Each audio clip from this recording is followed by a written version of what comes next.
தீபாவளி வந்தா பட்டாசு வெடிக்கணும், காலையில் எழுந்து என்ன தேய்ச்சி குளிக்கணும், அம்மா செய்வாங்க ஸ்வீட்டு பலகாரம், புது ட்ரெஸ் வாங்கி போட்டு ரசிக்கணும். போச்சிடா புரட்டாசி போனண்டா சிவகாசி, எல்லாம் பட்டாசுமே ஏறிச்சு விலைவாசி. வந்தாரு சித்தப்பு கொடுத்தாரு மத்தாப்பு, தரையில பூத்தொட்டி கையில ஊதுவத்தி, பட்டாசு புஸ்ஸாகி போக வருது, தீபாவளி அன்னைக்கு மழை வருது.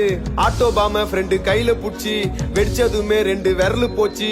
என்னோட ஆபீஸ்ல போனஸ கேட்டேன், கொடுத்தானுங்க வெறும் 1/2 கிலோ ஸ்வீட்ட. பொண்டாட்டி கொளுத்து நான் சுர்சுரா வத்தி பத்திச்சு என்னோட மாமனாரு ஜெட்டி. ஹாப்பி தீபாவளிங்கோ.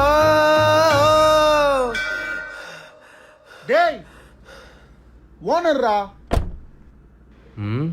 யார் இங்க கத்திட்டு இருக்கிறது? ஒரு போனஸ் வரம் கேட்டு வந்தேன் முதலாளி, நாங்க எல்லாம் தொழிலாளி கொண்டாடணும் தீபாவளி. ஒரு போனஸ் வரம் கேட்டு வந்தேன் முதலாளி, நாங்க எல்லாம் தொழிலாளி கொண்டாடணும் தீபாவளி. பிக் பாஸ் ஷோக்குள்ள கர்முண்டா மாப்புல இவங்க எல்லாம் எதுக்கு? என் பொண்டாட்டி மூக்குல பிஜிலிய சொருவிட்டு ஓடிட்டண்டா ரோட்டுக்கு. என் நண்பன் தான் கிட்ட ஆட்டோபாம கொல்த்த சொல்லிய முடிச்சிட்டானே.